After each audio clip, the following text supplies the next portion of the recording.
नारायण नारायण नारायण। भगवान की कृपा से, भगवान की अहेतुकी कृपा से आज 5वें दिन अपने परिवार में बोलने का अवसर मिला है कि केवल और केवल भगवान की अहेतुकी कृपा है। कल नवधा भक्ति की चर्चा हुई थी और भगवान ने नवधा भक्ति के बारे में सबरी से भगवान ने कहा,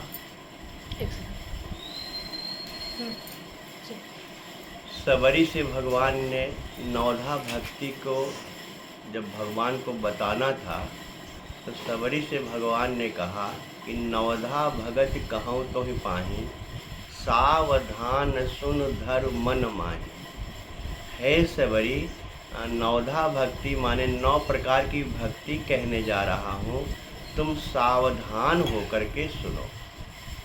जरा सोचो कि भगवान ने सावधान क्यों कहा होगा।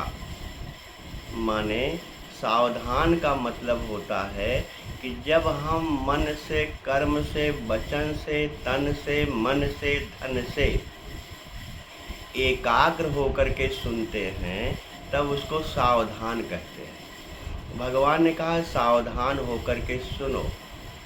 तो कल हमने पहली भक्ति प्रथम भगत संतन कर संगा, दूसर रतिमम कथा प्रसंगा, इसकी चर्चा मैंने कल किया। एक बात आपको पक्की हो जानी चाहिए कि एक आप हो और आप जिसको भी कहते हो कि मेरा है वो दूसरा है। जहाँ भी मैं और मेरा आया, जहाँ तू और तेरा आया, माने ये मैं हूँ और वो मेरा है, वो तू है वो तेरा है। जहाँ मैं और मेरा आया, तू और तेरा आया, इसका मतलब वहाँ 2 है, एक मैं हूँ एक मेरा है।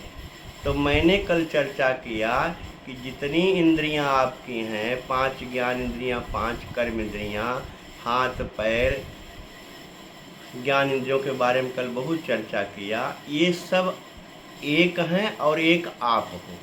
तो भगवान कहना चाहते हैं कि इनको संत बनाओ।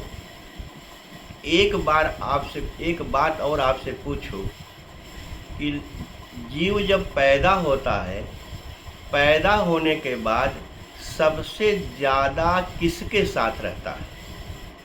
तो आप ये कह दोगे कि पैदा होने के बाद अपनी माँ के साथ रहता है। लेकिन अगर मैं कहूँ कि माँ भी अपने बच्चे को खिला करके, पिला करके, नहला करके सुला देती है तो माँ तो थोड़ा दूर हो जाती है। ऐसा नहीं कि बच्चे के साथ हमेशा माँ रहती है, लेकिन बच्चा अपने इंद्रियों के साथ हमेशा रहता है। पैदा होने से लेकर के मरने तक बच्चा इंद्रियों के साथ रहता है। इसलिए इंद्रियां साथ रहती भी हैं और मरने के बाद साथ जाती भी हैं। इसलिए भगवान ने कहा होगा कि जो तेरे साथ हमेशा रहता है उनको संत बनाओ। तो तेरे साथ हमेशा रहने वाले में तेरी 5 ज्ञान इंद्रियां हैं, 5 कर्म इंद्रियां हैं, एक मन है, ये आपके साथ हमेशा रहता है। इसलिए इनको जिस दिन संत बना दोगे, ये जिस दिन संत प्रवृत्ति हो जाएगी, तब भगवान कहते हैं कि तब दूसर रतिमम कथा प्रसंगा, मेरे कथा प्रसंग में तुम्हारी रति हो जाएगी। कल रति की चर्चा मैंने किया। अब तीसरी भक्ति भगवान कहते हैं, गुरुपद पंकज सेवा तीसर भगति अमान। माने गुरुपद पंकज सेवा, गुरु के पद, कमल रूपी पद का, माने पद पंकज लिखा हुआ है। गुरु का पद कैसा है? कमल की तरह। कमल का स्वभाव होता है, कमल कीचड़ में पैदा होता है, कमल कीचड़ में से पानी के साथ बाहर निकलता है और फिर पानी से कमल का संग नहीं होता। ऐसे जो पद पंकज गुरु है, जो असंग गुरु है, जो संसार की वासनाओं में लिप्त नहीं है, ऐसे पद पंकज गुरु की सेवा। सेवा का मतलब हाथ पैर दबाना नहीं होता। जहाँ भी गुरु के चरण की बात आवे, जहाँ भी भगवान के चरण की बात आवे, वहाँ एक बात आप निश्चित रूप से जान लीजिए कि गुरु के आचरण की, भगवान के आचरण को अपनाने की बात हो रही है। न आप गुरु के चरण की सेवा कर सकते हो, न आप भगवान के चरण की सेवा कर सकते हो, क्योंकि चरण की सेवा और आचरण में बहुत अंतर होता है। आप 10 मिनट के लिए, 20 मिनट के लिए अगर चरण की सेवा कर दिया तो उससे गुरुपद पंकज सेवा नहीं माना जाएगा। सेवा का मतलब 24 घंटे जैसे हमारा गुरु जिया है, जैसे हमारा गुरु अपने जीवन में कैसे सोया, कैसे उठा, कैसे जागा, कैसे खाया, कैसे पिया, कैसे रहनी, कैसे करनी। क्योंकि मानस में रहनी करनी की बहुत बड़ी बात आई है। कौशल्या ने, भगवान जब प्रकट हुए मनु शत्रुपा के रूप में, कौशल्या उस समय मनु शत्रुपा थे जब तपस्या कर रहे थे, और भगवान आए तो भगवान से कौशल्या ने मांगा क्या, जो जे निज भगत नाथ तो अहीं, जो सुख पावहि जो गति लहहीं। सोई सुख सोई गति सोई भगत, सोई निज चरण सनेव, सोई विवेक सोई रहन प्रभु, हम ही कृपा करि देव। माने मनु शत्रुपा के रूप में शत्रुपा ने कहा था कि हे भगवान, जो आपके भक्त जैसे रहते हैं वैसी रहनी हमको दीजिए। माने अगर किसी की रहनी और करनी में अंतर है तो भक्त नहीं है। इसलिए किसी की रहनी और करनी दोनों को जानने के बाद आप संत कहना, आप साधु कहना, नहीं तो मत कहना। इसलिए भगवान कह रहे हैं कि जब कमलवत गुरु का चरण है, कमलवत गुरु का पद है, तो गुरुपद पंकज सेवा तीसर भगति अमान। अमान माने मान रहित होकर के, मान सम्मान से रहित होकर के जब गुरु के चरण की, कमलवत चरण की, माने तुम भी कमलवत हो जाओगे, तुम भी असंग हो जाओगे, तुम्हारे मन में कोई मान नहीं रहेगा, तुम्हारे मन में कोई मान सम्मान की चिंता नहीं रहेगी। ऐसे मान सम्मान को ताक पर रख करके जब तुम गुरु के चरण की सेवा करोगे, गुरु के आचरण को अपनाओगे, ये तीसरी भक्ति है। आप जान लो कि मानस में 2 पात्र ऐसे हुए हैं, एक हनुमान जी महाराज, दूसरे नारद। भगवान ने नारद से पूछा कि नारद, तुमने काम को कैसे जीता? मानस में लिखा हुआ है कि नारद कहो सहित अभिमाना, कृपा तुम्हारी सकल भगवाना। नारद ने अभिमान के साथ कहा। तो आप जानते हो कि नारद के मन में मान आ गया, सम्मान आ गया, अभिमान आ गया, तो नारद की मिट्टी पलीद हो गई थी, नारद देवर्षि से बंदर हो गए। हनुमान जी महाराज से भगवान ने पूछा कि तुमने लंका कैसे जलाई? हनुमान जी महाराज ने जब भगवान को जवाब देना शुरू किया तो प्रभु प्रसन्न जाना हनुमाना, बोला वचन विगत अभिमाना। माने हनुमान जी महाराज ने विगत अभिमान होकर के बोला, तो हनुमान जी महाराज आज भी पूज्य हैं, और देवर्षि नारद जो अभिमान के सहित बोले थे तो बंदर हो गए। माने देवर्षि बंदर हो गए और हनुमान जी महाराज बंदर से क्या हो गए? मेरे पास कोई शब्द नहीं है कि हनुमान क्या हैं, बंदर तो नहीं है, हनुमान महाराज प्राण हैं। कहने का मतलब कि एक अभिमान वाला देवर्षि से बंदर हो गया, एक अभिमान से रहित वाला बंदर से महान हो गया। इसलिए अपने गुरु के चरण की सेवा, अपने गुरु के आचरण को अपनाने के लिए अमान होना चाहिए, मान रहित होना चाहिए। ये तीसरी भक्ति है। चौथी भगति मम गुणगन करई कपट तज ज्ञान। अब जरा ध्यान से समझना नारायण, भगवान कहते हैं कि चौथी भक्ति मम गुण गण करई कपट तज ज्ञान। कपट छोड़ करके मेरी भक्ति करो, ये चौथी भक्ति है। इसका मतलब भगवान कहना चाहते होंगे कि भक्ति तो सभी करते हैं, पूजा करते हैं, स्नान करते हैं, गंगा सागर जाते हैं, गंगा तीर्थों में जाते हैं, सब कुछ दान देते हैं, सारा जो भक्ति का लक्षण है करते हैं। लेकिन भगवान यहाँ करें करई कपट तज ज्ञान, कपट को छोड़ करके जो मेरी भक्ति करता है वो चौथी भक्ति है। कपट का क्या अर्थ होता है थोड़ा सा आप जान लोगे तब चौथी भक्ति समझ में आएगी। हमारे यहाँ दो पात्र मानस में हैं, एक विभीषण है और एक मारीच। ध्यान से समझोगे नारायण, विभीषण भी भगवान के पास गया और मारीच भी भगवान के पास गया। विभीषण भगवान के पास जब पहुंचता है तो भगवान से विभीषण ने कहा कि नाथ दशानन करमय भ्राता, हे नाथ मैं दशानन का भाई हूँ, क्योंकि आप दशानन को मारने की पूरी तैयारी कर लिए हो, आप यहाँ तक आ गए हो दशानन को मारने के लिए और मैं दशानन का भाई हूँ। निश्चर वंश जन्मसुर त्राता, मैं निश्चर वंश में मेरी पैदाइश है, मैं निश्चर खानदान का हूँ और जन्मसुर त्राता, जन्म से देवताओं का द्रोही हूँ। हे भगवान, आपने अरण्य कांड में प्रतिज्ञा किया है कि निश्चरहीन करहु मैं भुज उठाई पनकीन। आप निश्चर को पृथ्वी से हीन कर दोगे और मैं निश्चर वंश का हूँ। और जन्म सुर त्राता, जन्म से देवताओं का द्रोही हूँ। और हे भगवान, आप देवता के लिए ही अवतार लिए हो। विप्रधेनु सुर संत हित लीन मनुज अवतार, आप देवता के लिए अवतार लिए हो, मैं देवता का द्रोही हूँ।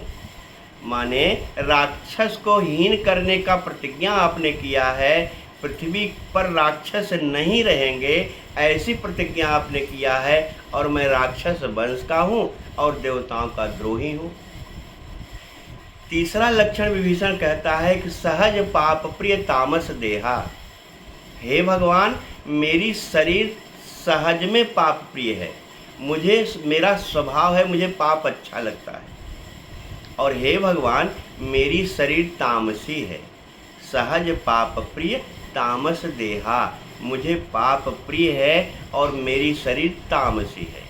हे भगवान आपको पाप प्रिय नहीं है, आपको पाप से घृणा है, आप पाप को समाप्त करने के लिए अवतार लिए हो और तामस को खत्म करने का अवतार आपका हुआ है। हे भगवान आप सात्विक हो, आप सतोगुण हो, आप पाप से रहित हो। हे भगवान सहज पाप प्रिय तामस देहा, हे भगवान मैं पापी हूँ, सहज स्वभाव पाप का है और तामसी शरीर है, आप सात्विक शरीर वाले हो और पाप से आप रहित हो। सहज पाप प्रिय तामस देहा, जथा उल्लूक ही तम पर नेहा, जैसे उल्लू को अंधकार अच्छा लगता है, हे भगवान वैसे ही मुझे पाप अच्छा लगता है, वैसे मेरी तामसी शरीर है। हे भगवान मैंने आपके बारे में सुना है, नारायण केवल एक पात्र मानस का है और एक पात्र रुक्मिणी भागवत की है। इन दोनों ने भगवान को सुना था। विभीषण कहता है कि हे भगवान मैंने आपके बारे में सुना था। क्या सुना था? श्रवण सुजस सुनियायो प्रभु भंजन भवभीर, हे भगवान आप भंजन भीर हो, मैंने आपके सुजस को सुना है। अब जरा सोचो, विभीषण ने जो कुछ भी बताया भगवान के स्वभाव से बिल्कुल उल्टा है, लेकिन विभीषण ने सहज भाव से सही सही जो था जरा सा भी छिपाव नहीं किया, सहजता में सब बता दिया। परिणाम क्या हुआ कि भगवान ने विभीषण को गले लगा लिया और लंका का राज तिलक वहीं कर दिया। और दूसरा पात्र मारीच है, मारीच भी भगवान के पास गया। रावण के कहने पर मारीच जो है हो कपट मृग छल तुमकारी, ओह कपट मृग छल तुमकारी, जेह विधि हरियानो नृपनारी। हे मारीच, तुम छल करके कपट रूप से मृगा बन जाओ, जिससे मैं उसकी स्त्री को हर लाऊं। माने भगवान के पास मारीच जाता है, लेकिन कपट और छल करके जाता है।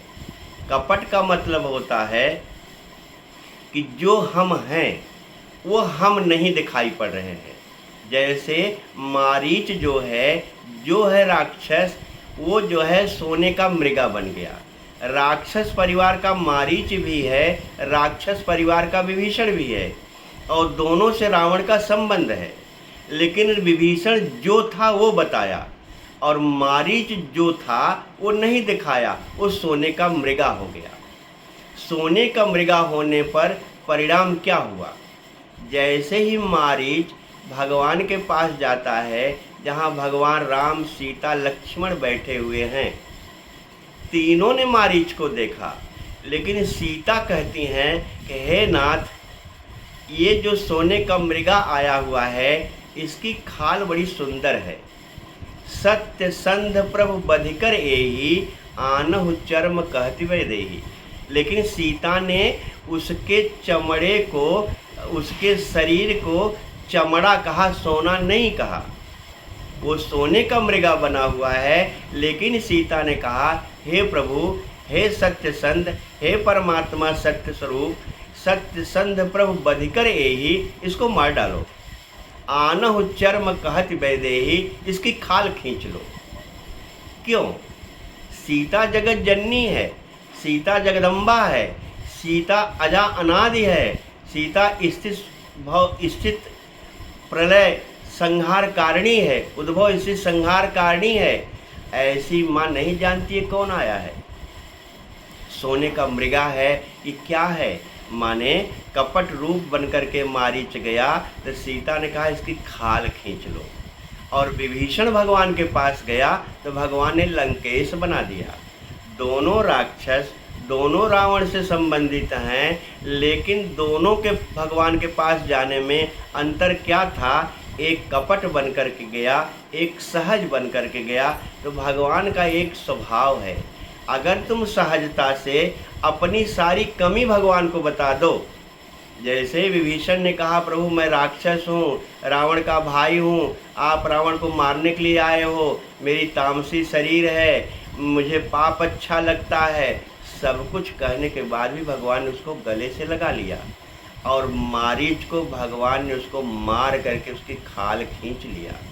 हे भैया, तुम जो हो वही अगर तुम बयान करते हो, वही तुम अपने को दिखाते हो, तो तुम साधु हो जाओगे, तुम संत हो जाओगे। और तुम जो हो अंदर कुछ है, बाहर कुछ है, तो तेरी खाल खींच ली जाएगी। यही भगवान कहना चाहते हैं। चौथी भगति मम गुण गण करई कपट तजगान। मेरी भक्ति करनी है तो कपट नहीं चलेगा। मेरी भक्ति करनी है, तुमको जो हो, जैसे हो, जिस अवस्था में हो, ऐसे ही मेरे पास आना पड़ेगा। जरा सा भी चालाकी, जरा सा भी झूठ, जरा सा भी बेईमानी, जरा सा भी असत्य, जरा सा भी कपट, जरा सा भी निंदा भगवान को बिल्कुल पसंद नहीं है। इसलिए भगवान ने सुंदर कांड में कहा है कि मोह कपट छल छिद्र न भावा। कपटी मुझे अच्छा नहीं लगता। तो विभीषण जो है सहज है, मारीच जो है कपटी है, उसकी खाल खींची गई, विभीषण को राज तिलक मिला। इसलिए भैया भगवान कहते अगर मेरा गुणगान गाना है तो कपट छोड़ करके मेरा गुणगान करो। एक बात मैंने एक दिन कहा था कि नहीं कहा था, मानस में लिखा हुआ है। हनुमान जी महाराज से जामवंत ने कहा कि राम काज लगी तव अवतारा, तुम्हारा अवतार राम काज के लिए हुआ है। आप जान लो कि जीवन में एक राम काज है, एक काम काज है। राम काज के लिए तुम्हारा अवतार हुआ है कि काम काज के लिए तुम्हारा अवतार हुआ है? आप अपने से देख लो। मैंने एक दिन कहा था कि श्रुति सिद्धांत यही उर्गारी, राम भजी सब काज विसारी। काम का जब भी तुम भगवान का भजन करने बैठो, जब भी तुम भगवान के पास बैठो, तो उस समय के लिए, उतने घंटे के लिए, उतने क्षण के लिए काम काज को छोड़ दो। क्योंकि राम के साथ काम एक साथ नहीं रह सकता, सूरज के साथ अंधेरा नहीं रह सकता। इसलिए अगर काम काज के साथ साथ राम का काज करोगे, और राम का काज मानी क्या? राम का काज मानी भक्ति को पाना, भक्ति का स्मरण करना। हनुमान जी महाराज जो राम काज के लिए गए हैं, केवल सीता का पता लगाने के लिए गए हैं, सीता से मिलने गए हैं। सीता मानी भक्ति, राम काज माने भक्ति। हमारा जीवन यहाँ जो हम आए हैं, भक्ति के लिए आए हैं। इसलिए भक्ति के साथ जब बैठो, भगवान के पास जब बैठो, तो काम काज को थोड़ा छोड़ दो, 1 घंटे आधे घंटे के लिए। फिर जब काम काज करना चाहो तो अपना काम काज करो। काम काज करोगे तो राम काज नहीं होगा, राम काज करोगे तो काम काज नहीं होगा। दुई की होई एक समय भुआला, हंसब ठठाए फुलाओ गाला।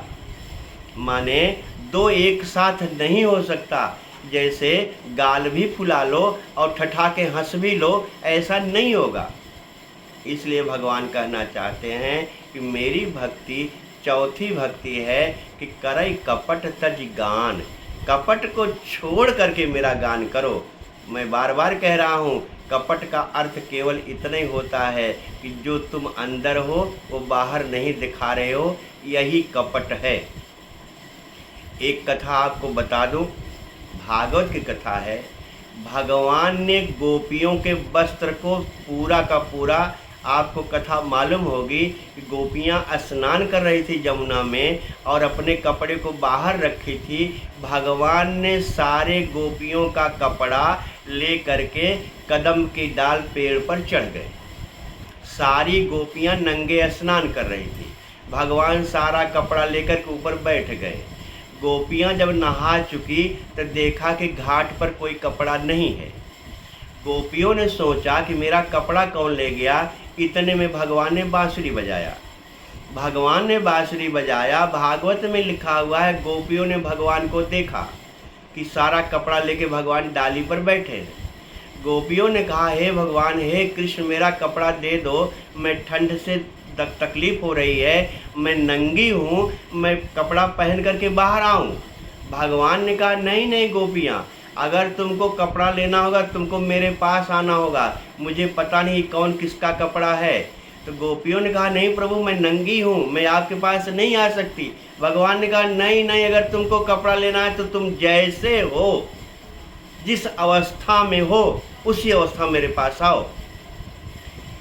जरा सोचो, एक स्त्री नंगी स्नान कर रही है, भगवान कह रहे तुम जैसी हो वैसे मेरे पास आओ। क्या मतलब हुआ? और जब स्त्रियां आ गई, चूंकि जानती थी परमात्मा है, परमात्मा के सामने छल कपट तो चलेगा नहीं। जब गोपियां भगवान के पास आ गई तो भगवान ने गोपियों से कहा, हे गोपियां, तुम लोग दोनों हाथ उठा कर कपड़ा मांगो। सोचो क्या दशा हुई होगी उस समय की। भगवान को कपड़ा देना था तो भगवान ने गोपियों से कहा, दोनों हाथ उठाकर कपड़ा लो। माने भगवान जिसको अपनाना चाहते हैं उसके कपट को दूर कर देते हैं। पट माने कपड़ा, क माने कपट। कपट रूपी कपड़े को गोपियों का हरण कर लिया। माने गोपियां जैसी थी, जो थी, वो भगवान में मिल गई। और भगवान वही परमात्मा द्रौपदी के वस्त्र के लिए वस्त्रावतार धारण कर लिया।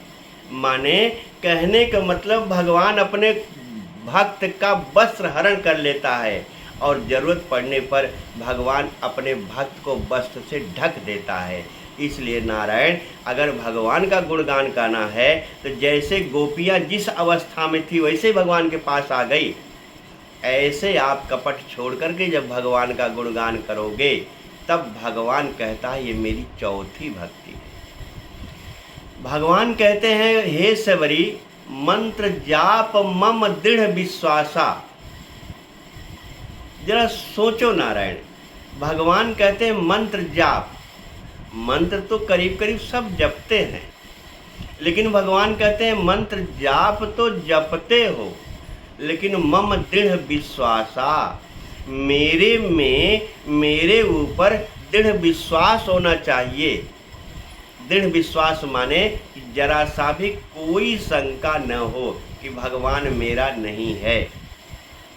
भगवान के बारे में लिखा हुआ है, भगवान जो है तीनों काल में हमेशा रहता है। भगवान सबके हृदय में रहता है।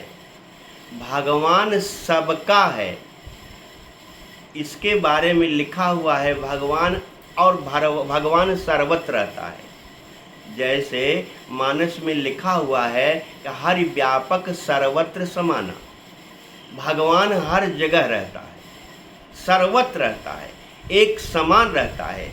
जितना बढ़िया भगवान हमारे घर में है, उतना ही बढ़िया भगवान अयोध्या में है, उतना ही बढ़िया भगवान वृंदावन में है, उतना ही बढ़िया भगवान जिस क्षेत्र को चाहो, जहाँ चाहो वहाँ उतना ही है जितना यहाँ है। हरि व्यापक, क्योंकि भगवान शिव ने कहा है हरि व्यापक सर्वत्र समाना। भगवान को जनक ने कहा, हे प्रभु, महिमा निगम नेति कहु कहई, जो त्यों काल एक रस रही। हे भगवान, आप तीनों काल में एक हो। अगर भगवान तीनों काल में एक है तो इस समय भी भगवान मेरे पास है। मैंने एक दिन कहा था कि भगवान ने नारद को अपना परिचय दिया था कि मद भक्ता यत्र गायन्ति तत्र तिष्ठामि नारद। जहाँ मेरा भक्त गाता है मैं वहीं रहता हूँ, तो यहाँ मैं गा रहा हूँ तो यहाँ भगवान है। जो त्यों काल एक रस रहे, तीनों काल में भगवान रहता है। सवेरे दोपहर शाम रात दिन 24 घंटे भगवान रहता है। अब भगवान के बारे में तीसरी बात है, भगवान सबके हैं। कैसे? अयोध्या में जब भगवान आए तो अयोध्यापुर के लोग, अयोध्या के सारे वासी भगवान को सोच रहे हैं कि मैं पहले भगवान को पा जाऊं, पहले भगवान का दर्शन कर लूं, पहले भगवान को देख लूं। सबके मन में एक लालसा हुई कि पहले मैं देखूं। जैसे ही सबके मन में ये लालसा हुई कि मैं भगवान को देखूं, भगवान ने जान लिया कि सबकी लालसा है मुझे देखने की, मैं पहले देखूं, मैं पहले देखूं, मैं पहले देखूं। इसलिए भगवान वहाँ अमित रूप प्रगटे तहि काला, जथा जोग मिले सबहि कृपाला। भगवान अमित रूप हो गए। अनेक रूप जितने अयोध्यावासी थे उतने भगवान हो गए। लेकिन नारायण, इसमें आपके मन में होना चाहिए, मैं भगवान को देखूंगा, मैं भगवान को देखूंगा, मैं भगवान को देखूंगा। कल मैं एक बात बोलने जा रहा था, उससे मैं मोबाइल ने जवाब दे दिया। अभी फिर याद आ गया संजोग से, भगवान कृपा से। आज भगवान यशोदा के यहाँ, नंद के यहाँ जब थे बालक रूप में, यशोदा की एक आदत थी नारायण। मैंने एक बार बताया है कि भगवान किसके आंगन में खेलता है। यशोदा माने जो दूसरे को जस दे, यश माने यश, दा माने देना। जो दूसरे को जस देती है उसके यहाँ भगवान खेलता है। नंद माने जो आनंद में रहता है उसके यहाँ भगवान खेलता है।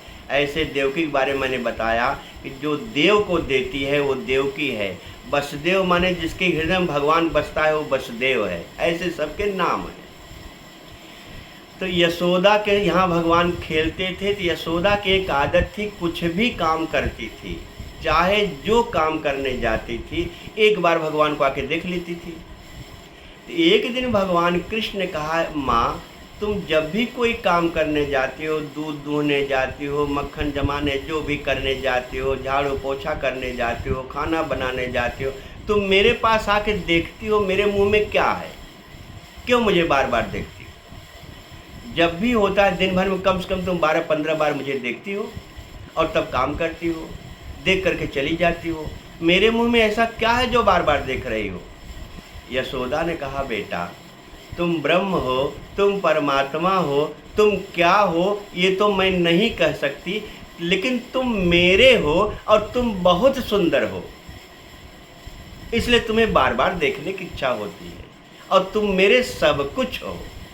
जैसे माँ पार्वती ने भगवान शिव से कहा, हे भगवान विश्वनाथ, तुम विश्वनाथ हो, मैं नहीं जानती, लेकिन मम नाथ पुरारी, तुम मेरे नाथ हो ये पक्का है। जिस दिन भगवान को तुम मेरा जान जाओगे, भगवान मेरा है। जैसे पार्वती ने कहा, विश्वनाथ मम नाथ पुरारी, हे नाथ, तुम विश्वनाथ हो कि नहीं हो मैं नहीं जानती, मुझे क्या करूँगी लेकर के, लेकिन हे नाथ, मम नाथ हो तुम मेरे नाथ हो। भगवान कहते हैं जिस दिन तुम मम जान जाओगे, मेरे भगवान है, मेरा भगवान है, भगवान मेरा सब कुछ है, उस दिन नारायण मंत्र जाप मम पर मैं बोला। जिस दिन तुम जान जाओगे मैं भगवान का जप कर रहा हूँ, क्योंकि मैंने एक दिन शायद पहले ही दिन बोला था कि मंत्र जप करने में 3 बहुत बड़ी बाधा आती है। भगवान के पास बैठने में हमको कहा लोगों ने कि जब मैं बैठती हूँ भगवान के पास तो मन बहुत भागता है। जरा सोचो कितना बड़ा अनर्थ है कि भगवान के पास बैठी हूँ, जो दुनिया का मालिक है, जो सर्वशक्तिमान है, कर्तुम अकर्तुम अन्यथा कर्तुम है, उसके पास बैठी हूँ तब भी मन भगा जा रहा है। इसलिए नारायण मन बुद्धि चित्त अहंकार 4 अंतःकरण चतुष्टय है। जब तक मन, जब तक बुद्धि, जब तक चित्त भगवान में नहीं लगा दोगे तब तक जानो कि अभी तुम्हारे अंदर भगवान की भक्ति जागृत नहीं हुई है। इसलिए मैंने एक दिन कहा था कि भगवान के पास बैठने पर ये काम, ये क्रोध, ये लोभ, ये मोह, ये मद, ये मत्सर सारे विकार घूमने लगते हैं। ये सारे विकार मौका पाकर के खोजते हैं, क्योंकि मानस में एक चौपाई लिखी हुई, ध्यान से सुन लेना इस चौपाई को, याद आ गया भगवान की कृपा से। इंद्री सुरन न ज्ञान सुहाई, इंद्री सुरन न ज्ञान सुहाई, विषय बस पर प्रीत सदाई। इंद्री न सुरन न ज्ञान सुहाई, इंद्री के देवताओं को ज्ञान अच्छा नहीं लगता। ये याद कर, इंद्री माने मैंने कल बहुत इंद्रियों की चर्चा किया, नाक इंद्री, कान इंद्री, आँख इंद्री, मन इंद्री, सारी इंद्रियों की चर्चा कल बहुत हुई है।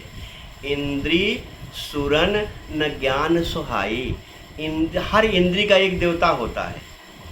इंद्री के देवताओं को ज्ञान अच्छा नहीं लगता, इंद्री के देवताओं को भक्ति अच्छी नहीं लगती। मानस में तो लिखा है, आवत देखई विषय बयारी तब सब ले कपाट उघारी। जो इंद्रियां तुम्हारी हैं जब विषयों के बयार को आते देखती हैं तो सारे दरवाजे खोल करके ताकने लगती हैं, कब आवे कब आवे। अगर सारे दरवाजे को खोल कर देखते हैं तो आप अंदाज लगा लो अपने से, जब किसी की निंदा सुनने का मन होता है तो लोग कनवा पार लेते हैं, जब कोई गंदी चीज़ देखने का मन होता है तो अखियाँ टकटकी लगा लेते हैं, माने कान पार के सुनते हैं, आँख की टकटकी लगा के सुनते हैं। इसलिए बाबा ने लिखा होगा, इंद्री सुरन ज्ञान सुहाई, इंद्रियों को ज्ञान अच्छा नहीं लगता। मैं अपने घर में कह रहा हूँ नारायण, में बार बार चक्कर पड़ा रहता था कि हमारी बात सुनो, हमारी बात सुनो, हमारी बात सुनो, कोई सुनने को तैयार नहीं नारायण। इसलिए क्यों? क्योंकि इंद्रिय सुरन ज्ञान सुहाई। विषय मानस में कितना जबरदस्त लिखा है, विषयों पर इनकी बड़ी प्रीत होती है, सदाई 24 घंटा विषयों पर प्रीत होती है। विषय भोग पर प्रीति सदाई। इंद्रियों को विषय बहुत अच्छा लगता है। क्यों अच्छा लगता है? क्योंकि आँख बाहर देखती है, कान बाहर का सुनता है, वाणी बाहर बोलती है, और बाहर क्या भरा हुआ है गोविंद जाने। इसलिए नारायण भगवान कहते हैं मंत्र जाप मम। मम माने मन में बहुत अच्छा लग रहा है, इसे मम पर ही बोलने का मन कह रहा है कि जिस दिन, जिस घंटे, जिस क्षण तुम भगवान के पास बैठो तो भगवान को, मम माने भगवान को देखो, भगवान को सुनो, भगवान को समझो। मंत्र जपते जपते तुम्हें लगे कि मैं अपने भगवान का नाम याद कर रहा हूँ, अपने भगवान को देख रहा हूँ, जैसे यशोदा बार बार कृष्ण को देखती थी। ऐसे जब देखोगे नारायण, ऐसे जब सुनोगे नारायण, ऐसे जब समझोगे नारायण, ऐसे समझ करके जब पियोगे नारायण, तब भक्ति स्टार्ट होगी। भगवान कहते हैं मंत्र जाप मम दृढ़ विश्वास।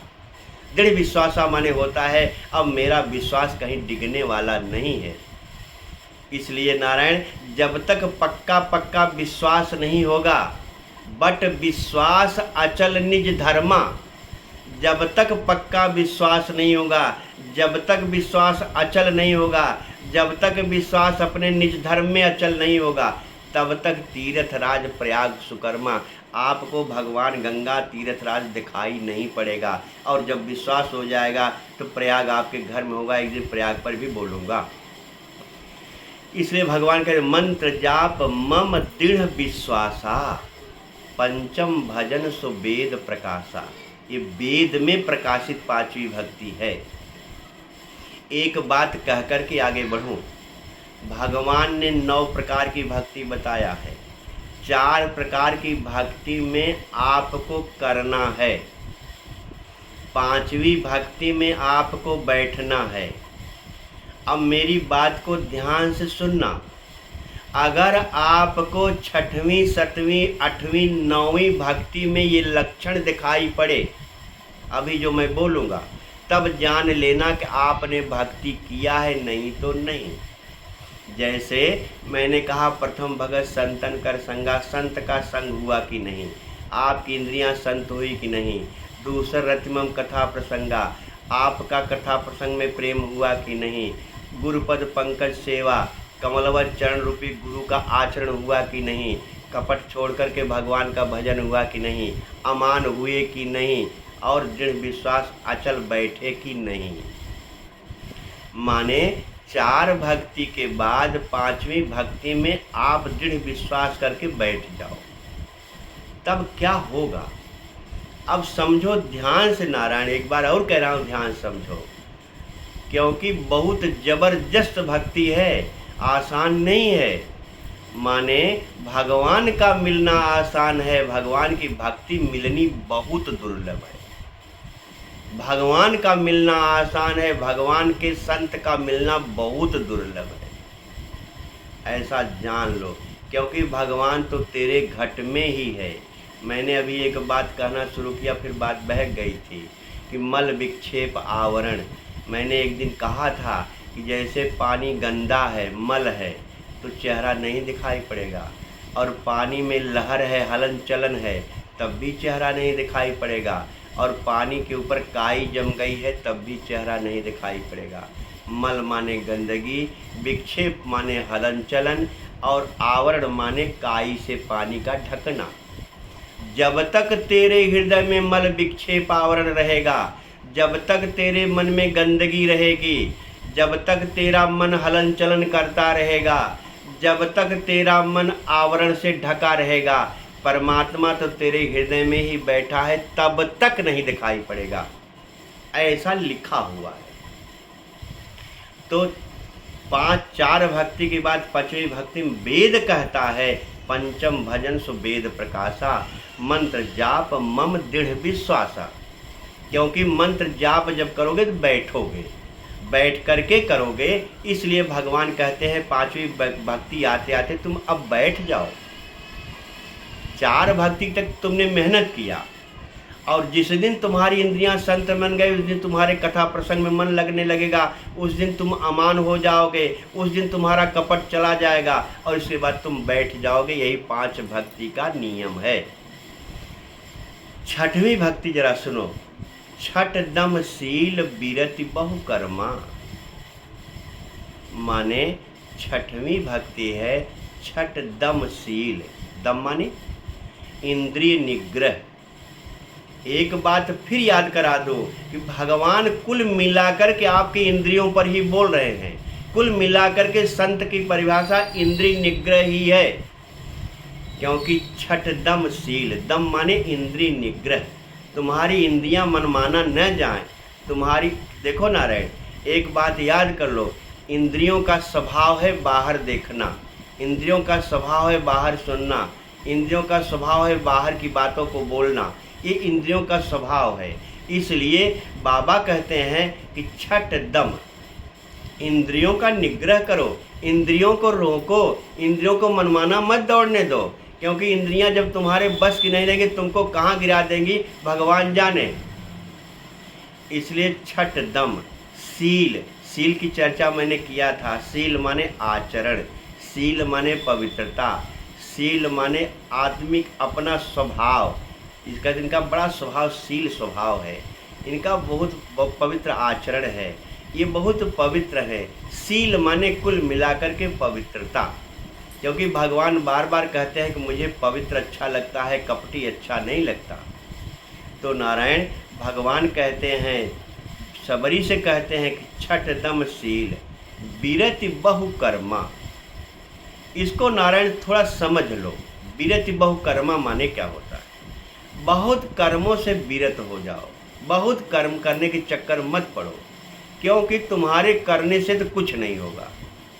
तुम लाख मेहनत करते हो, कभी तुम्हारे अनुकूल होता है, कभी तुम्हारे प्रतिकूल होता है। हम बहुत बार बोले हैं, अनुकूल हो तो भगवान की कृपा, प्रतिकूल हो तो अनुकूल हो तो भगवान की कृपा, और प्रतिकूल हो तो भगवान की इच्छा। क्योंकि तुम्हारे बस का कुछ नहीं है। तुम्हारे बस का रात में सो जाओ, सवेरे उठना भी नहीं है। अगर उठा देता है तो परमात्मा की कृपा। इसलिए मैंने कल कहा था कि जो सवेरे उठता है और उठते ही राम राम ते सुमिरन कीन्हा, हर्ष हृदय कब सज्जन चीन्हा। उठते ही जिसके मुंह से राम राम निकलने लगे। मानस में एक जगह और आया है नारायण कि बीते संबत सह सतासी तजी समाधि शंभु अविनाशी, राम नाम ते सुमिरन लागे, जाने सती जगतपति जागे। भगवान 87,000 वर्ष के बाद समाधि से जब निकले तो उन्होंने राम राम सुमिरन किया, तो सती ने जाना कि भगवान जग गए। तुम जगा हुआ तब अपने को जानना जब तुम्हारे मुंह से राम राम निकले। अगर राम नाम नहीं निकला तो अपने को जान लेना गोविंद हम क्या कर रहे हैं, हम सोए ही हैं। मैं कभी कभी एक कहानी कहता था, एक बार लोग श्मशान घाट की तरफ एक लाश लेके जा रहे थे। 4 लोग थे और सब राम राम सत्य है, राम राम सत्य है बोल रहे थे। कबीरदास उधर से आ रहे थे। कबीरदास ने कहा, भैया तुम लोग क्या बोल रहे हो? कहा, राम राम सत्य है, यही तो बोल रहा हूँ। कहा, जो लेकर के जा रहे हो, जो 4 लोग अपने कंधे पर रखे हो, ये क्यों राम नाम नहीं बोल रहा है? तो लोगों ने कहा, कबीर हमेशा उल्टी बात बोलता है, ये राम नाम कैसे बोलेगा? कबीर ने कहा, क्यों नहीं बोलेगा? लोगों ने कहा, ये तो मर गया है। कबीर ने कहा, इसका मतलब जो राम नाम नहीं बोलता वो मर गया है। इसलिए भैया ऐसे राम का नाम लो। राम मानी, फिर कह दो, राम मानी आपका इष्ट, राम मानी दुर्गा, राम मानी कृष्ण, राम मानी राम, राम मानी विष्णु, राम मानी हनुमान, राम मानी राम, राम मानी सब कुछ, राम मानी परमात्मा, राम मानी भगवान, राम मानी ईश्वर, जो मानो वही राम। ऐसे भगवान का नाम लो। तो भगवान कहते हैं, जब सब कुछ मैं ही करता हूँ तो तुम क्या चक्कर पड़े हो? अभी आगे आएगा कि नर विविध कर्म अधर्म बहुमत शोक प्रद सब त्याग हूँ। ध्यान से सुनो नारायण, भगवान सबरी से ही करें, आगे अभी आएगा, लेकिन अभी ये प्रश्न आया इसलिए बोल दे रहा हूँ। नर विविध कर्म, नर माने हम लोग जो विविध प्रकार के कर्म करते हैं सब अधर्म है। नर विविध कर्म अधर्म बहुमत शोक प्रद, और जो दूसरे की राय बहुत लेते हैं उस सबकी राय लेना शोक प्रद है। भगवान कहते हैं, नर विविध कर्म अधर्म बहुमत शोक प्रद सब त्याग हूँ, सब छोड़ दो। विश्वास करि कह दास तुलसी, राम पद अनुराग। भगवान के चरणों में प्रेम लगाओ। नर विविध कर्म अधर्म, इसलिए भगवान कहते हैं, खट दम शील विरति बहु कर्मा। बहुत कर्मों से विरत हो जाओ, बहुत कर्म चक्कर मत पड़ो, एक ही कर्म करो। एक बार प्रभु एक बार हरि, एक बार प्रभु एक बार मेरी बाँह पकड़ लो। एक बार भगवान को बाँह पकड़वा दो, बस जिंदगी आनंद की हो जाएगी। नारायण चक्कर में मत पड़ना, बहुत ये भी पकड़ लो वो भी पकड़ लो, कुछ भी पकड़ में नहीं आएगा। क्योंकि भगवान मानस में लिखा हुआ है, सुखी नील जह नीर अगाधा, जिम हरि शरण एको बाधा। जैसे अगाध पानी में मछली बहुत सुखी रहती है, जहाँ ज़्यादा जल होता है मछली वहाँ बहुत सुखी रहती है, ऐसे ही भगवान के शरण में कोई बाधा नहीं रहती। जब भगवान के शरण में कोई बाधा नहीं है नारायण, तो हम क्यों दूसरे के चक्कर में हाथ फैलावें, क्यों भिखारी बने? जब भगवान के शरण में रहने पर हमारा सब कुछ हो जा रहा है, तो ऐसे करुणा वरुणालय, ऐसे परमात्मा के शरण में रहो। मानस में लिखा हुआ है, अत्रि महाराज ने भगवान की वंदना जब किया तो नमामि भक्त वत्सलम कृपालशील कोमलम, भजामि ते पदाम्बुजम अकामिनाम स्वधामदम। माने जब अत्रि महाराज और अनुसुईया के यहाँ भगवान गए और अत्रि महाराज ने वंदना किया, अनुसुईया का चरित्र बाद में बोलूँगा, अनुसुईया ने सीता को क्या बताया इसकी चर्चा बाद में करूँगा। लेकिन अत्रि महाराज ने जब वंदना किया कहते हैं नमामि भक्त वत्सलम, हे भक्त वत्सल आपको प्रणाम है। भक्त वत्सल माने क्या होता है? जो अपने बच्चे को जीभ से चाटती है उसको भक्त वत्सल कहते हैं। जैसे गाय अपने बच्चे को जीभ से चाटती है, चाट करके ठीक कर देती है, इसलिए वत्सल कहते हैं। जीभ से चाटने को वत्सल कहते हैं। भगवान अपने भक्त के दुर्गुण को जीभ से चाट के साफ कर देते हैं। कैसे? जैसे गाय का बछड़ा जब पैदा होता है तो बछड़े में बड़ी गलीच रहती है, बड़ी गंदगी रहती है। मान लो बछड़ा पैदा हुआ गाय का और बछड़े में बड़ी गंदगी थी, बड़ा गलीज था, बछड़ा गलीज से लिपटा हुआ था। अब बछड़े ने गाय से कहा कि हे माँ ये गंदगी को तुम चाटो। गाय ने कहा कि मैं क्यों चाटूं, गंदगी तुम्हारी है, तुम में लगी है, तुम अपना गंदगी ठीक करो। बछड़े ने कहा नहीं माँ तुम इसको चाटो, मैं नहीं ठीक कर पाऊंगा। गाय ने कहा नहीं मेरी गंदगी नहीं है, तुम्हारी गंदगी है, तुम अपना ठीक करो। तब बछड़ा एक प्रश्न पूछता है कि हे माँ ईमानदारी से बताओ मैं कहाँ से भी आया? तो गाय ने कहा तुम मेरे पेट से आए। तो कहा बछड़े ने माँ मैं पेट में तेरे जब आया था, समझ लेना नारायण, तो मैं बहुत पवित्र था। जैसे भूमि परतभा ढाबर पानी जिम जीवन माया लपटानी, जैसे आकाश से पानी जब आता है तो बहुत पवित्र होता है, लेकिन पानी जब जमीन पर आता है तो गंदा हो जाता है, गंदला हो जाता है। ऐसे जीव जब जमीन पर आता है तो माया लपेट लेती है। बछड़े ने कहा माँ जब तुम्हारे पेट में आया था इसके पहले मैं बहुत पवित्र था, कोई गंदगी नहीं थी, लेकिन तेरे पेट में 9 महीना में रह करके ये सारी गंदगी तेरे पेट से ले आया हूँ, इसलिए ये सारी गंदगी तेरी है, तू इसको चाट। जिस दिन नारायण कह दोगे हे हरि मैं तेरा हूँ, इसलिए मंत्र जाप मम दृढ़ विश्वासा, जिस दिन कह दोगे हे भगवान मैं तेरा हूँ, तू मेरा है, भगवान तेरी गंदगी चाट करके तुम्हें निर्मल बना देगा। जैसे गाय ने अपने बछड़े की गंदगी चाट करके बछड़े को बढ़िया बना दिया, बछड़ा कूदने लगा। इसलिए अत्रि महाराज ने कहा नमामि भक्त वत्सलम, पहला लाइन। दूसरा कृपालु, हे भगवान तुम कृपालु हो। शील, तुम शीलवान हो।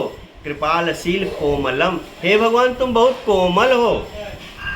नमामि भक्त वत्सलम कृपाल शील कोमलम, भजामि ते पदाम्बुजम अकामिनाम स्वधा मदम।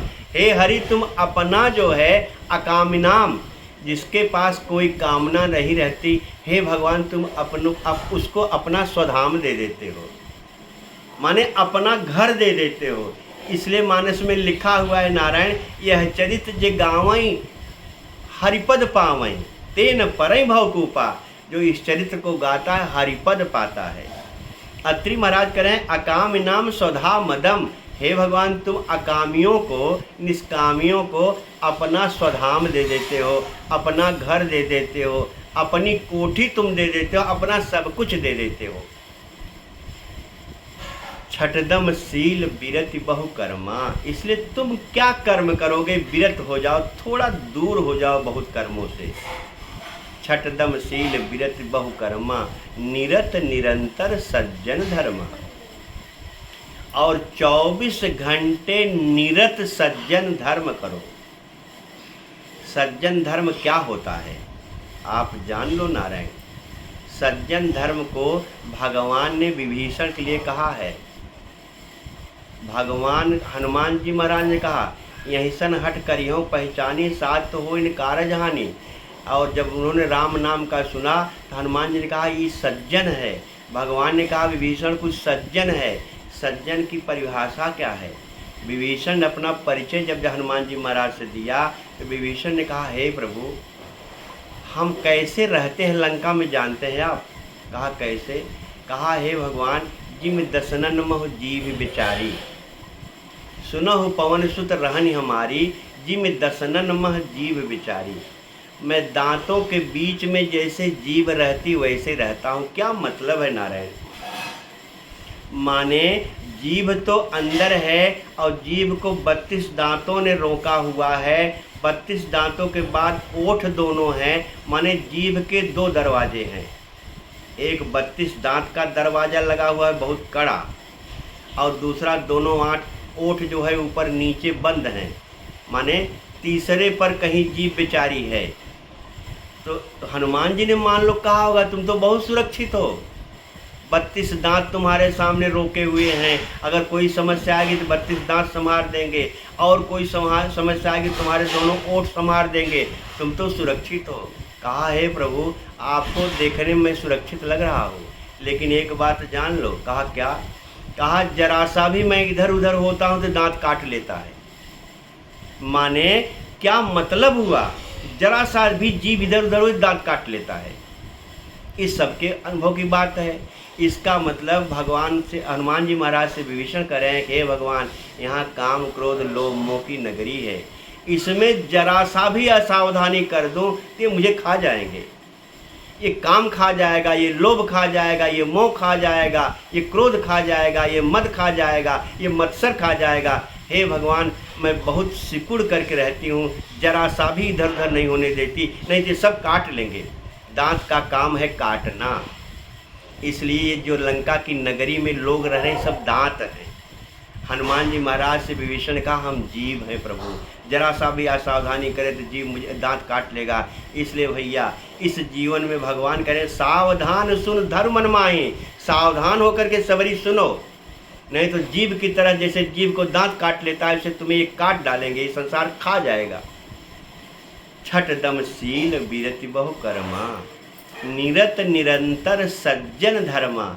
जैसे जीभ दांतों के बीच में रह करके अपना प्राण बचाए हुए नहीं कब कट जाएगी पता नहीं, सज्जन का धर्म है निरत निरंतर अच्छा कार्य करना, भगवान का नाम लेना, भगवान के भरोसे रहना, सारे के सारे कार्य भगवान को सौंप देना।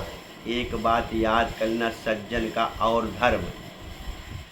भगवान से वाल्मीकि ने कहा हे भगवान, काम क्रोध मद मान न मोहा, लोभ न क्षोभ न राग न द्रोहा, जिनके कपट दंभ नहीं माया, तिनके हृदय रहो रघुराया। भैया ध्यान से सुन लो, अभी तो मैंने आपको नवधा भक्ति सुना रहा हूँ। छठ दम शील विरति बहु कर्मा, निरत निरंतर सज्जन धर्मा। सज्जन धर्म कैसे होगा? 12 चीज जब तुम्हारे पास नहीं रहेगी, 12 बातों से जब तुम मुक्त हो पाओगे तब तुम सज्जन धर्म कर सकते हो, नहीं तो नहीं। क्या? क्योंकि मैं बार बार संत लक्षण से सुना रहा हूँ, संत संग से ही बोलना शुरू किया हूँ। यही मूल बात भी है। काम पहला काम है नारायण। काम मानी कामना, काम मानी स्त्री पुरुष तो होता ही है, लेकिन कामना कभी पूरी नहीं होती। इसलिए याद रख लेना, भगवान तेरी आवश्यकता पूरी कर देता है, लेकिन भगवान तेरी इच्छा पूरी नहीं करता, क्योंकि इच्छा अनंत है। आवश्यकता तो जैसे मुझे 4 रोटी की ज़रूरत है, मुझे दाल के साथ 4 रोटी खा सकता हूँ, लेकिन अगर मेरे मन में इच्छा हो गई कि मैं 5 स्टार होटल में खाऊं, तो भगवान ये नहीं करता, लेकिन तुम्हें 4 रोटी दे देगा। फिर ये सूत्र याद कर लो, भगवान तुम्हारी आवश्यकता पूरी करता है, लेकिन भगवान तुम्हारी इच्छा पूरी नहीं करता, क्योंकि इच्छा अनंत होती है। एक इच्छा पूरी हुई कि दूसरी आ जाएगी। इसलिए पहला शब्द है काम। मैं अभी कभी उत्तरकांड बोलूँगा तो मोह के 3 बेटे हैं, पहला बेटा काम ही है। काम, क्रोध, मद, मान, न मोहा 5, लोभ न क्षोभ न राग न द्रोहा 10, जिनके कपट दंभ नहीं माया, तिनके हृदय रहो रघुराय। जिनके मन में कपट और दंभ नहीं है, ऐसे 12 चीज काम क्रोध मद मान न मोहा, लोभ न क्षोभ न राग न द्रोहा, जिनके कपट दंभ नहीं माया, तिनके हृदय रहो रघुराया। यही 12 चीज जिसके पास नहीं रहेगी, उसके हृदय में भगवान रहेगा और उसका जीवन सज्जन होगा। छठदम शील विरति बहु कर्मा, निरत निरंतर सज्जन धर्मा। जब तेरा इंद्रियां संत हो जाएंगी तब तुम सज्जन धर्म कर पाओगे, नहीं तो नहीं। अब जरा सोचो नारायण, छठदम शील विरति बहु कर्मा, जब तुम हो जाओगे तब क्या होगा। सातव सम मोहि मैं जग देखा। आसान काम नहीं है नारायण, बोलना बहुत आसान है, सुनना भी थोड़ा आसान है, समझना थोड़ा मुश्किल है, समझ करके करना बहुत मुश्किल है, कर करके जीवन जीना तो बहुत ही मुश्किल है। क्योंकि सुनना एक बात है, सुन करके करना दूसरी बात है, कर करके समझ करके करना तीसरी बात है, और समझने के बाद उस तरह से आचरण करना चौथी बात है। इसलिए नारायण, आचरण में जब उतर जाए तब जानना कि भगवान की कृपा है। छठ दम शील विरति बहु कर्मा, निरत निरंतर सज्जन धर्मा। ये सज्जन का धर्म है। जब सज्जन का धर्म हो जाएगा तब क्या होगा। सातव सम मोहि मैं जग देखा। सातवीं भक्ति है कि संसार में सब में राम को देखे, सब में भगवान को देखे। आसान काम नहीं है नारायण। ये मेरा लड़का, वो उनका लड़का, ये मेरा परिवार, ये उनका परिवार। भगवान कहते हैं ऐसा नहीं है। एक सूत्र याद कर लेना, एक महापुरुष ने कहा कि कण कण में भगवान है, माने हर कण में भगवान है। तो दूसरे महापुरुष ने कहा थोड़ी गलती कह रहे हो। कहें क्या? कण कण में भगवान है ये तो ठीक है, लेकिन कण कण ही भगवान है, हर कण भगवान है। और इसका प्रमाण हुआ कि जिस समय प्रहलाद ने कहा कि तेरी तलवार में भी भगवान है, इस खंभे में भगवान है, भगवान प्रहलाद की बात को पूरा करने के लिए खंभे में आ गए। इसलिए मानस ने एक चौपाई बोल दिया कि राम सदा सेवक रुचि राखी, वेद पुराण साधुसुर साखी। राम अपने भक्तों की रुचि को रखने के लिए खंभे में आ गया और नरसिंह बन करके आ गया। नारायण, भगवान का एक अवतार, नरसिंह का अवतार केवल प्रहलाद के लिए हुआ। जैसे भगवान का वस्त्रा अवतार केवल द्रौपदी के लिए हुआ, भगवान का चक्रा अवतार केवल अम्बरीश के लिए हुआ। ऐसे कुछ अवतार केवल एक एक भक्त के लिए हुए हैं। भगवान जब नरसिंह रूप में आ गए और हिरण्याकश्यप को मार दिया और उसके छाती को चीर दिया, छाती को चीर करके उसकी जो अंदर था अतड़ी थी उसको भगवान ने अपने गले में पहन लिया। तो भगवान का चूँकि मुंह में खून बहुत लग गया और उसकी अतड़ी को पहन लिया भगवान ने, इसलिए भगवान बहुत विकराल हो गए। जितने देवता थे सब डर गए कि भगवान की कौन रूप है, कभी किसी ने वो रूप देखा नहीं था। इसके बाद नारद गए लक्ष्मी के पास। लक्ष्मी से कहा कि चलिए आपके पति ने पता नहीं कौन रूप धारण कर लिया, उनको चल के शांत करो। लक्ष्मी आई, लक्ष्मी ने भगवान को देखा। लक्ष्मी डर के मारे चली गई कि मैंने ये रूप तो कभी देखा ही नहीं था। भगवान से लोगों ने कहा, और लोगों ने कहा, देवताओं से कहा तुम जाओ, ब्रह्मा ने कहा तुम जाओ, शंकर कहा तुम जाओ, सबकी हिम्मत छूट गई, कोई नहीं गया। तब प्रहलाद से ब्रह्मा ने कहा प्रहलाद से, हे प्रहलाद, ये रूप जो है केवल तुम्हारे लिए धारण किया है, तुम जाओ तब ये शांत होंगे, नहीं तो शांत नहीं होंगे। प्रहलाद भगवान के पास जाते हैं। जरा ध्यान सुनना नारायण, बहुत मौज आ गया। प्रहलाद को भगवान जैसे ही पाए, भी मैंने भक्त वत्सल का नाम लिया, प्रहलाद को भगवान चाटने लगे। और प्रहलाद से भगवान कहते हैं, प्रहलाद एक बात तुम बताओ, अभी देखा तुमने लक्ष्मी आई थी जो मेरी पत्नी है, वो भी डर के मारे चली गई, कोई देवता मेरे सामने नहीं आया, ब्रह्मा शंकर भी नहीं आए, तुमको डर नहीं लग रहा है? तुम मेरे पास छोटे से लड़के हो के आ गए, हमको देख करके पत्नी डर गई, ब्रह्मा डर गए, सब डर गए, तुमको डर नहीं लग रहा है? प्रहलाद ने कहा, हे भगवान एक बात आप बताओ। कहें क्या? कहें शेर का बच्चा शेर से डरता है? कहा नहीं, वो तो शेर के ऊपर खेलता है। कहा प्रभु आप शेर हो, मैं आपका बच्चा हूँ, तो आप अपने बाप से कोई डरता नहीं, तो मैं क्यों आपसे डरूँ? आप तो मेरे बाप हो। मंत्र जाप मम दृढ़ विश्वासा।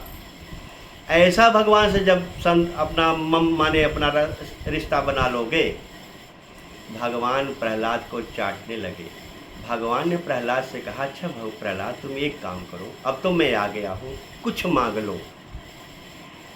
नारायण एक बात याद कर लो, जब भगवान आ जाए तो कभी कुछ भगवान से मांगना नहीं, कभी भी भगवान से मत मांगना। क्यों? एक कहानी बड़ी छोटी है। एक माँ अपने बेटे को, 3-4 साल का बेटा था, गोद में लेकर के दुकान पे गई थी सामान खरीदने। लड़का बड़ा सुंदर था, तो दुकान वाले ने कहा भैया चॉकलेट ले लो। तो एक चॉकलेट लेकर के लड़के को देना चाहा दुकानदार। लड़के ने चॉकलेट नहीं लिया, तो कहा अच्छा तो एक नहीं लोगे भैया, 2 ले लो।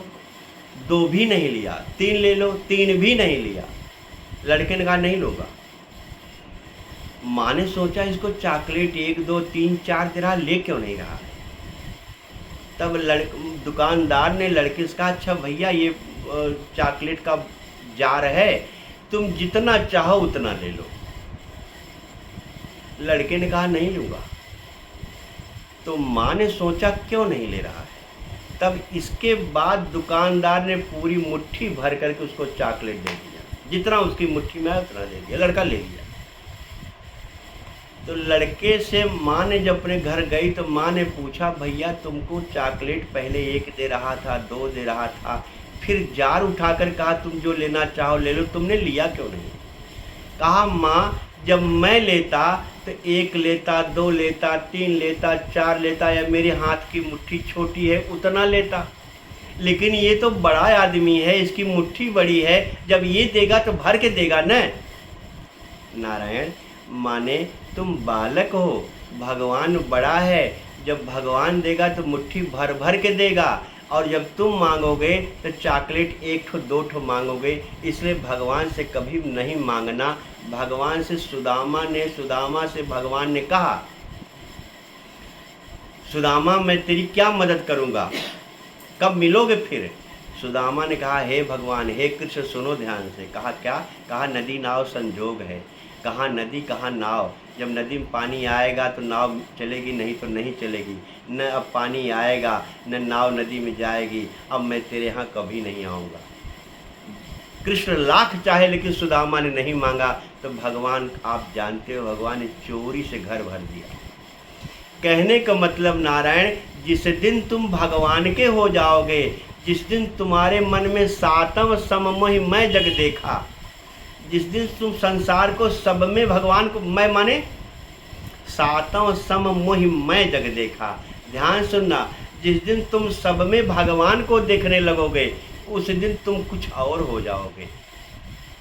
7वां सममोहि मैं जग देखा, सब में भगवान को देखोगे तो 2-3 बातें तुम्हारे अंदर से गंदगी निकल जाएंगी। क्या गंदगी? तुम्हारे अंदर से राग निकल जाएगा, तुम्हारे अंदर से द्वेष निकल जाएगा, क्योंकि तुमको सब भगवान दिखाई पड़ेगा। तुम्हारे अंदर से कपट निकल जाएगा, तुम्हारे अंदर से छल निकल जाएगा। और जब तक तुम्हारे अंदर से राग द्वेष छल कपट नहीं निकलेगा, एक कहानी में बहुत कहता हूँ, ध्यान सुन लो, चल रहा है भी ना। एक गांव का आदमी था, बहुत बढ़िया सुंदर कुआं बनवाया। कुआं, उसके मन में कुएं में बड़ा जल निकला। उसके मन में आया कि इस जल को किसी महात्मा को पहले पिला करके उद्घाटन करा करके तब हम लोग पिए।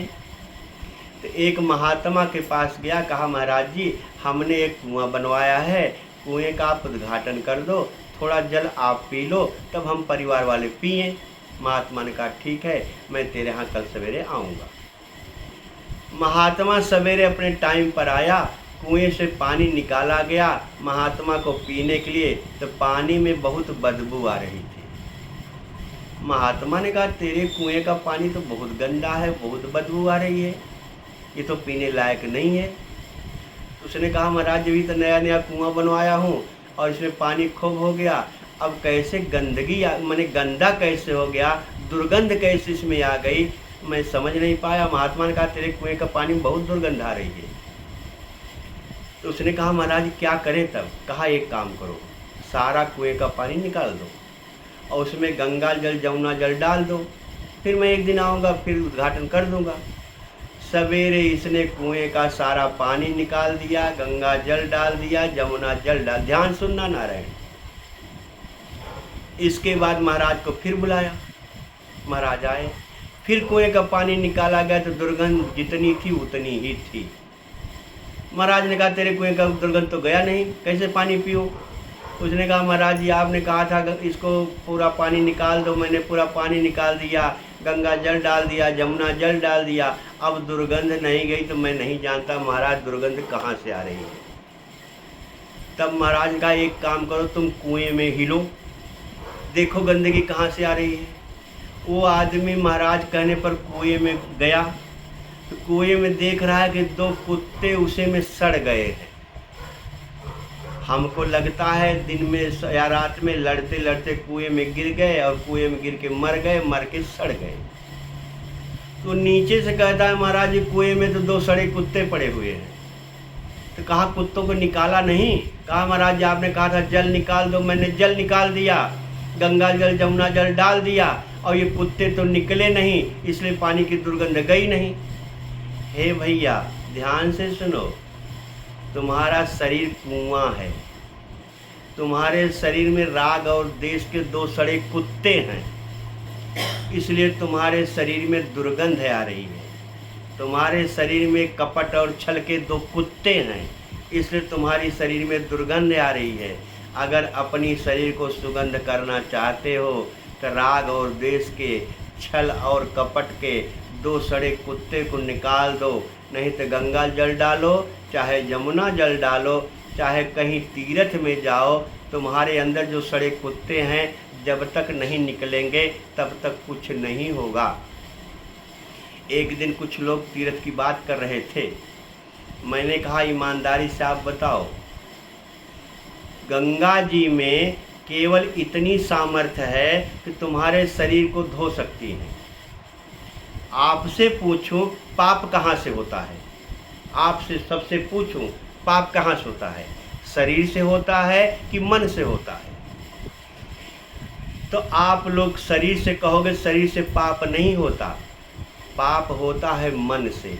जब मन में पाप आता है तब शरीर उसके साथ चला जाता है, क्योंकि मन बहुत बड़ा खतरनाक इंद्रिय है।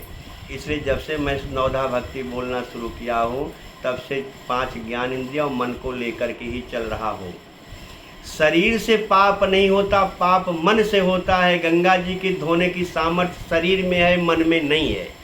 मन को गंगा जी नहीं धो सकती, मन को तो केवल तुम धो सकते हो, और दूसरा कोई धोने वाला संसार में है तो परमात्मा है। इसलिए भैया जब तक मन में पाप है तब तक तीर्थ व्रत करने से कोई फायदा नहीं है।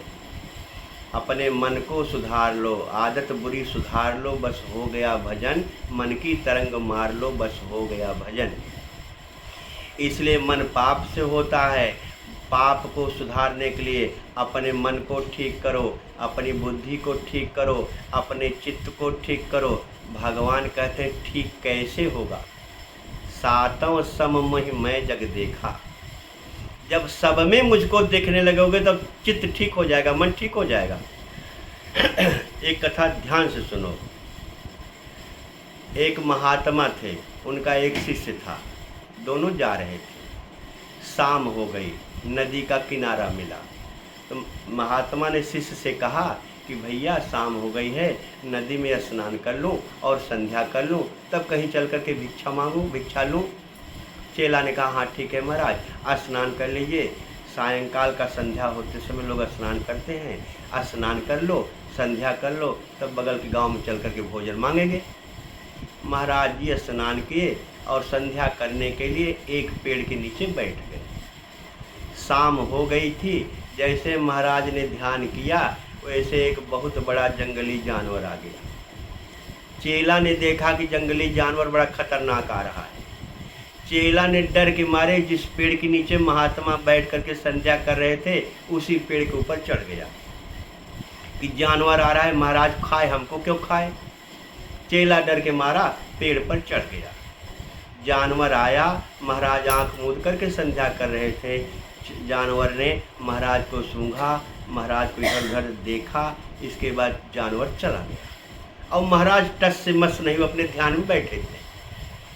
जब जानवर चला गया तो चेला पेड़ पर से उतरा चेला जैसे पेड़ पर से उतरा और थोड़े टाइम बाद महाराज की संध्या पूरी हो गई। जैसे ही महाराज की संध्या पूरी हुई वैसे महाराज के एक बहुत बड़ा मच्छर काट लिया। जैसे महाराज को मच्छर काटा वैसे महाराज बड़े जोर से चिल्लाए कि तो मच्छर काट लिया बेटा। तो चेला कहता है महाराज एक बात बताओ, जब आप संध्या कर रहे थे आंख मूंद के बैठे थे तो एक बहुत खतरनाक जानवर आया था और तब आप टस से मस नहीं हुए, अब एक छोटा सा मच्छर काट लिया तो आप चिल्ला रहे हो। ध्यान से सुनना नारायण जो कहने जा रहा हूँ। महाराज ने कहा बेटा चेला, जब बड़ा जानवर आया था, खतरनाक जानवर आया था, तब मैं भगवान के साथ था और जब मच्छर काटा तब मैं तेरे साथ था। माने जब भगवान के साथ रहोगे नारायण तो बड़ा जानवर भी कुछ नहीं कर पाएगा और जब भगवान के साथ नहीं रहोगे तो छोटा सा मच्छर भी तुमको तकलीफ दे देगा। कहानी इतना ही है नारायण। सातों सम मोहि मैं जग देखा, मोते अधिक संत कर लेखा। संत की परिभाषा जो कल की कथा मेरी सुना होगा, मैंने बहुत बताया। संत तुम्हारी इंद्रियां ही हैं, उन्हीं को संत बनाना है।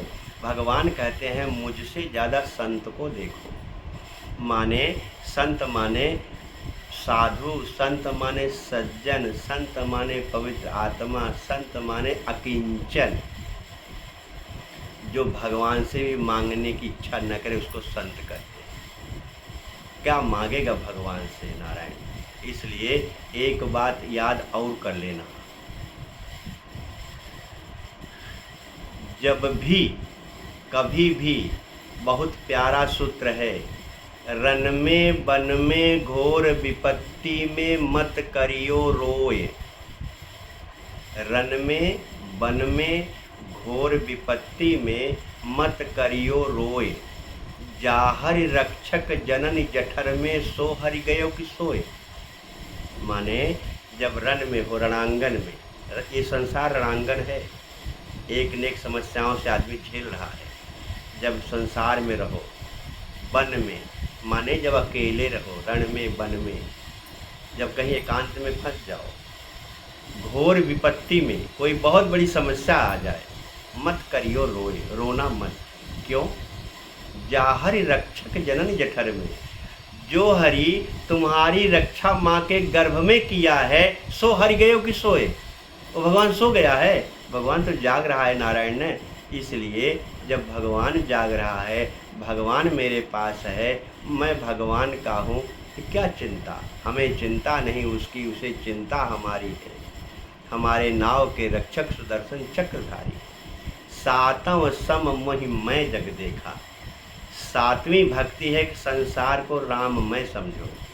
सब में मेरा भगवान है, इसलिए सबसे प्रेम करो। सबके साथ, मैंने धर्म की एक दिन परिभाषा बताया था, सबके साथ दया भावना करो क्योंकि मेरा भगवान है। ऐसा सोच करके सातवीं भक्ति है। आठवीं भक्ति जरा समझो नारायण। आठों जथा लाभ संतोषा।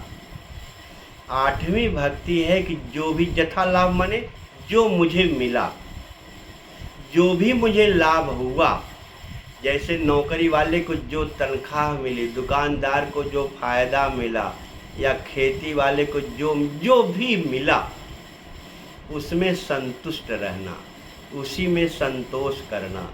मानस में लिखा हुआ है नारायण, बिनु संतोष न काम न साही, और काम अछत सुख सपने नाही। बिना संतोष के कामना का नाश नहीं होगा। अभी भी मैंने बताया कामना बहुत भयंकर चीज़ है। इसलिए मैंने कहा भगवान तेरी इच्छा कभी नहीं पूरी करता, तेरी आवश्यकता हमेशा पूरी करता है। भगवान ने कहा है कि मैंने तुम्हें जो जिंदगी दिया है वो जानबूझ करके दिया है, इसलिए तुम्हें चिंता करने की जरूरत नहीं है। गालिब ने कहा कि न फरियाद कर बार बार उससे, क्योंकि उसको सब पता है तेरी ज़िंदगी का, उसको सब खबर है तेरी ज़िंदगी का, इसलिए तू फरियाद मत कर। अष्टम लाभ जथा संतोषा। जो कुछ भगवान ने दिया है उसी में संतुष्ट रहो, क्योंकि जब भगवान मानस में हर जगह लिखा हुआ है कि अगर तुम्हारे अनुकूल हो रहा है तो भगवान की कृपा, तुम्हारे प्रतिकूल हो रहा है तो भगवान की इच्छा। तुम क्या करोगे? तुम्हारे बस का कुछ नहीं।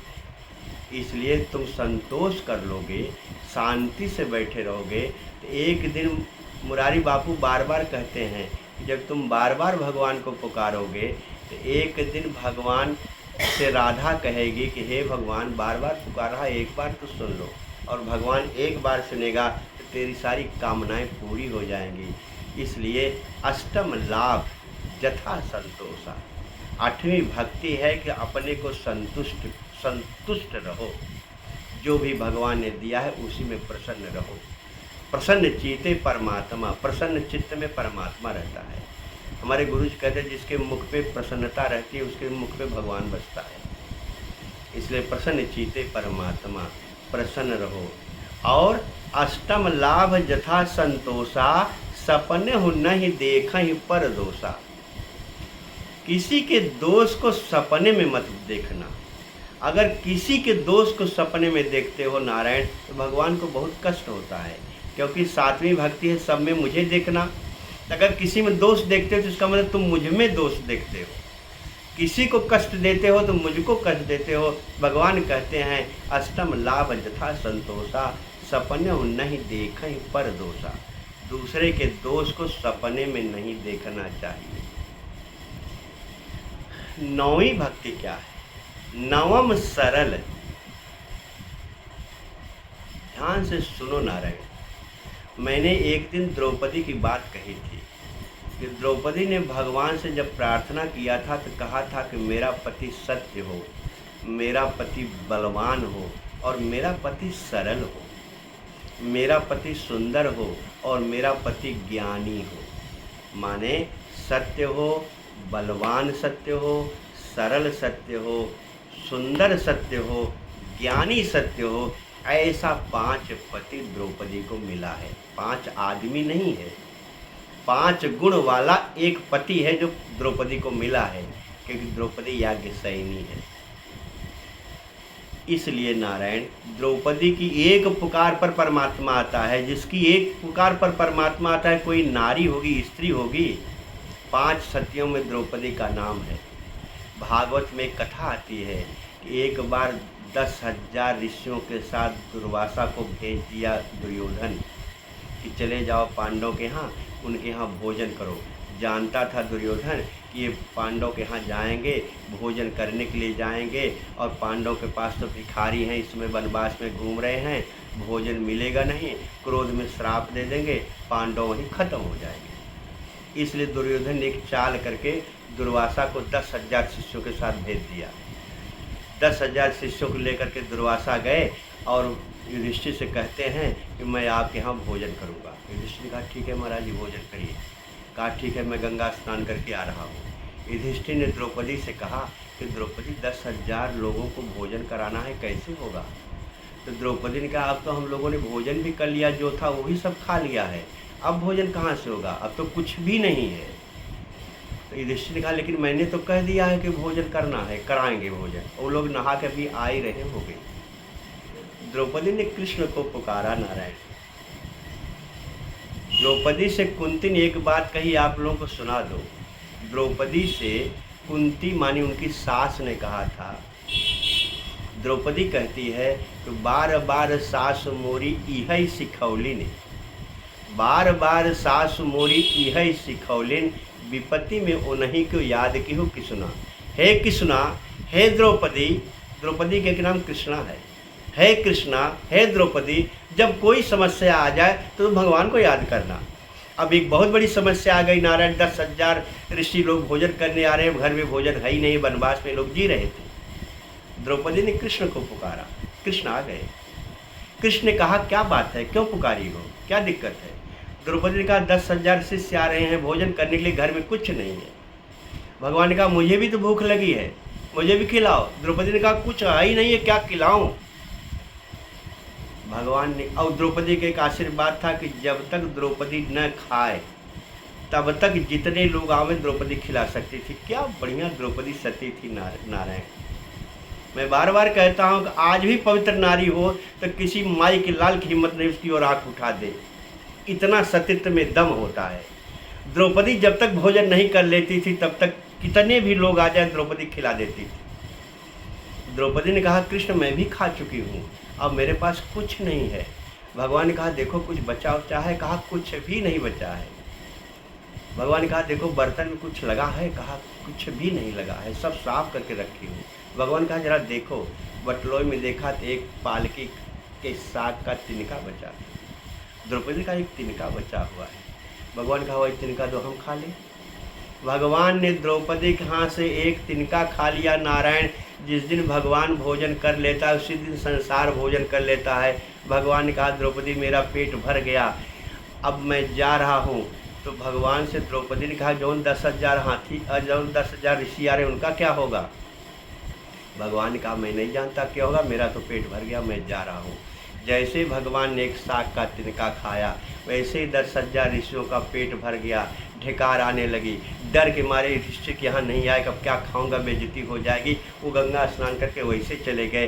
कहने का मतलब नारायण सातों सम मोहि मैं जग देखा, मोते संत अधिक कर लेखा। आठों जथा लाभ संतोषा, सपने हो नहीं देखें परदोषा। नवम सरल, सबके साथ सरल रहो। नवम सरल सब सन छल हीना।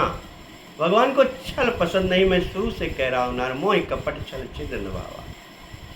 भगवान को छल छल छल मत करो नारायण, तो भगवान तेरा सब कुछ कर देगा। भगवान तेरा रथ हाँकेगा, भगवान तुझे खाना खिलाएगा। लेकिन भगवान कहता मुझे छली आदमी पसंद नहीं। नवम सरल, सरल रहो। सरल का एक अर्थ और जान लो, जैसे पानी सरल होता है। पानी को गिरा दो, जिधर थोड़ा गड्ढा रहेगा या जिधर ढंग खाल रहेगा या जिधर थोड़ा नीचा रहेगा पानी उधर चला जाएगा। पानी अपना कोई औकात नहीं रखता जिधर भी। इसलिए पानी के बारे में लिखा है कि पानी रे पानी तेरा रंग कैसा, जिसमें मिले लगे उस जैसा। जहाँ भी रहो उस जैसा हो जाओ, किसी को कष्ट मत दो। अभी मैं जब आपको 14 स्थान बताऊंगा वाल्मीकि और राम संवाद, तब बोलूँगा क्या होता है। नवम सरल सब सन छलहीना, छलहीन रहो। इसके बाद एक लाइन और ध्यान सुनो साहब, मम भरोस। भगवान कहता है मेरे भरोसे रहो। मम भरोस ही हर्ष न जीना, मत चिंता करो, मत हर्षित हो, मैं तेरा सब कुछ कर दूंगा। क्योंकि मोर दास कहाई नर आशा, कहे तो करो कहाँ विश्वासा। मेरा दास होकर अगर किसी के सामने हाथ फैलाता है तो बोलो कहाँ उसको मेरा विश्वास है। इसलिए भगवान कहते मेरे भरोसे रहो। गीता में भगवान ने कहा सर्वधर्मान परित्यज्य मामेकम शरणम ब्रज, अहम त्वा सर्व पापेभ्यो मोक्षयिष्यामि मा शुचः। मा शुचः माने तुम चिंता मत करो, तुम शोक मत करो, मैं तेरा सब करूँगा। अर्जुन तुम क्या करोगे? मैं तुम्हें देखा था पहले अध्याय में, गीता पर भी एक दिन बोलूँगा कि तुम काँप रहे थे, तुम्हारा गांडीव गिर गया था, तुम्हारा होश नहीं था, तुम क्या मारोगे? इनको तो मैं मारूंगा, इनको मारने के लिए ही मैं अवतार लिया हूँ। तुम खाली निमित्त मात्रम बन जाओ। इसलिए भगवान का तुम मेरे भरोसे रहो। कहाँ जा रहे हो, किसके पास जा रहे हो? भगवान कहते हैं नवम सरल सब सन छलहीना, मम भरोस ही हरस न दीना। चिंता मत करो नारायण, भगवान के भरोसे रहो। एक बात आप जान लो, ईमानदारी से आप बताओ, आपके घर में गहना है, आप गहने को सबसे कीमती जो अच्छा घर है उसमें रखते हो, इसके बाद अलमारी में रखते हो, अलमारी में भी जो तिजोरी रहती है उसमें रखते हो। इतना इंतजाम करते हो अपने गहने का।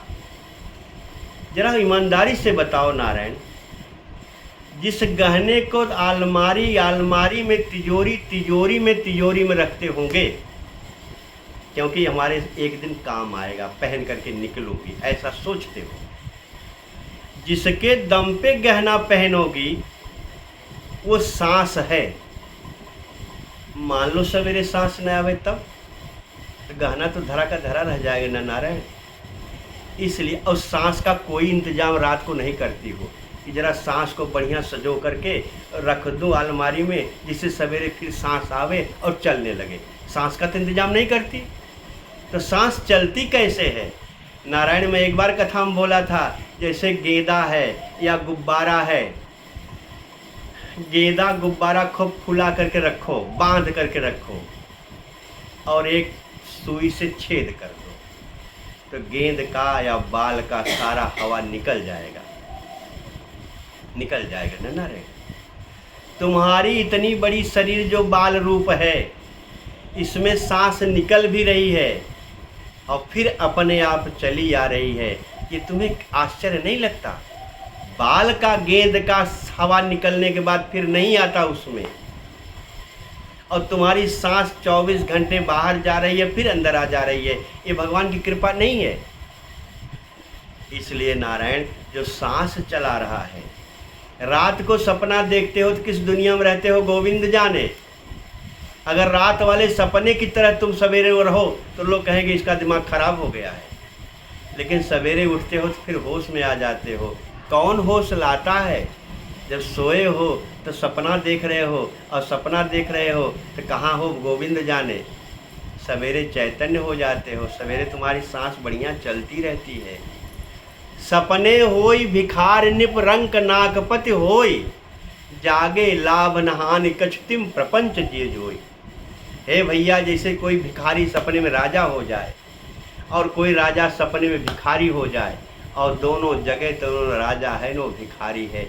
यही संसार का संबंध है, यही संसार का नियम है, यही संसार का प्रपंच है। इसलिए भैया हरि भजो, हरि शरणम हरि शरणम हरि शरणम करो। जब घबराए मन अनमोल, हे मानव तू मुख से बोल। जब तेरा मन घबरा जाए, जब तुम्हें कुछ न समझ में आए, तब क्या करो?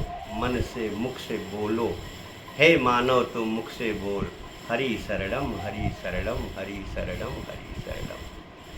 हो गया? बोलो सियावर रामचंद्र की जय। 3 बार हम लोग बोलेंगे।